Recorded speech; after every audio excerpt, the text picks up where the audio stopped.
The Bell Jar is a story of the downward spiral of the college-age girl named Esther Greenwood. It takes place in the 1950s, and it also mirrors the author Sylvia Plath's life. I found this book fascinating because although it was written in the 1950s, it shows no evidence of that and is actually quite easy to understand.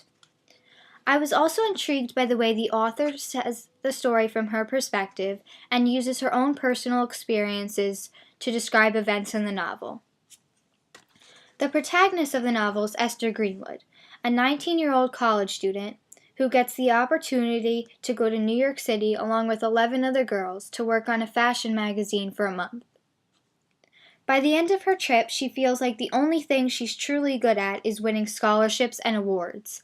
Everything starts to go downhill from there, and she gets stuck in her bell jar and can't seem to get out of it.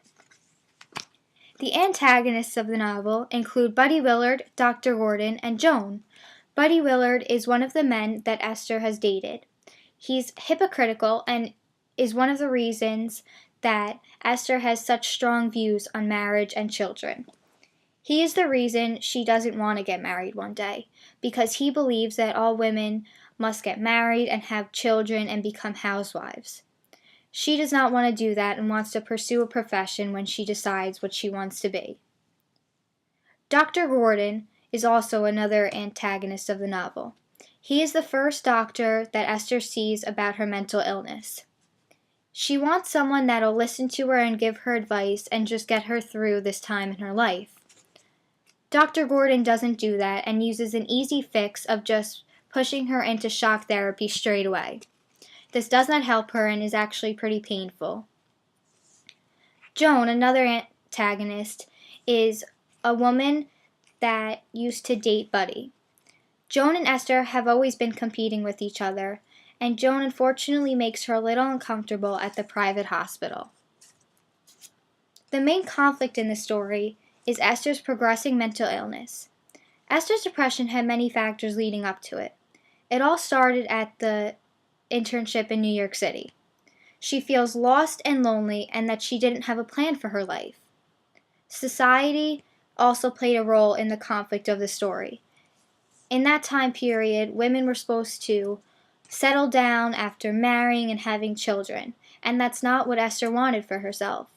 The main question is, will she ever escape her imaginary bell jar and get well again? A big structural part of this novel was the use of flashbacks. The author uses these quite often, and honestly, it helped the book and the storyline a lot. Without these flashbacks, many aspects of the novel would have been hard to understand. Buddy Willard, for example, a lot of the events that happened with him were in flashbacks. We would have never known as readers why Esther thought he was such a hypocrite if she did not include the events as flashbacks in the story. Additionally, one of the weaknesses of the novel had to be that it was difficult to follow at times. At one point in the book, Esther was at Dr. Gordon's office having a checkup, and after she leaves upset and angry, she slams her car door shut. Suddenly, in the next paragraph, Esther's at the common meeting a sailor. There is no information in between to explain how she got from one place to another or why that's even relevant to the story. It makes that part a little bit more confusing than the others. Some strong points of the novel were that it really got into description, especially the parts about Sylvia's feelings during that time period. She also used opinions that weren't very popular during that time, and it brought a whole new level to the story. A major symbol in this novel was Esther's reference to the bell jar. She refers to this object many times, especially during her time in the private hospital and after shock therapy. For instance, on page 215, Esther explains how she felt after her first treatment with Dr. Nolan. She was not aware of this treatment until the morning of, but after she feels light and airy. She goes straight outside and feels like the bell jar lid has opened a little bit and given her more freedom. The whole aspect of babies come in on the day that Buddy takes Esther to see the baby born. This is the day that Esther finds out how much of a hypocrite Buddy is, and she realizes even more why she doesn't want to become a mother. Esther's illness hasn't just started suddenly. She hasn't been truly happy since her dad died when she was only 9 years old, and this is one of the first things that led her down the path. In New York City, she feels like she needs to dissolve away from everything and everyone. All she wants to do is sleep all day, and she's frustrated with herself by the end of her trip. When she does return home, she stays in bed for a month and doesn't sleep. She tries to commit suicide several times. When she meets Dr. Gordon, he makes her feel even worse. The painful treatments don't help at all, and he barely listens to what she has to say. Thankfully, Dr. Nolan helps her out a bit. Her illness lightens after her being in the private hospital for quite some time. The mental health system was very important to Esther during that time period of her sickness. It's definitely not even close to what it is now, but it was pretty effective during that time period. It does seem like to get well you needed a lot of money. For example, Mrs. Philomena Guinea gave Esther a lot of money to put towards herself getting better. Dr. Gordon was a cheaper doctor and was one of the first doctors she herself paid for. And he was not as good. He came up with an easy way out of just going straight to shock therapy without doing much talking with her, and it was unfortunately very painful for Esther. Dr. Nolan, in the private hospital, was much more money, and compared to Dr. Gordon, she was a lot better and was the one person that Esther truly trusted. However, I did like the idea of having the different levels for the different patients.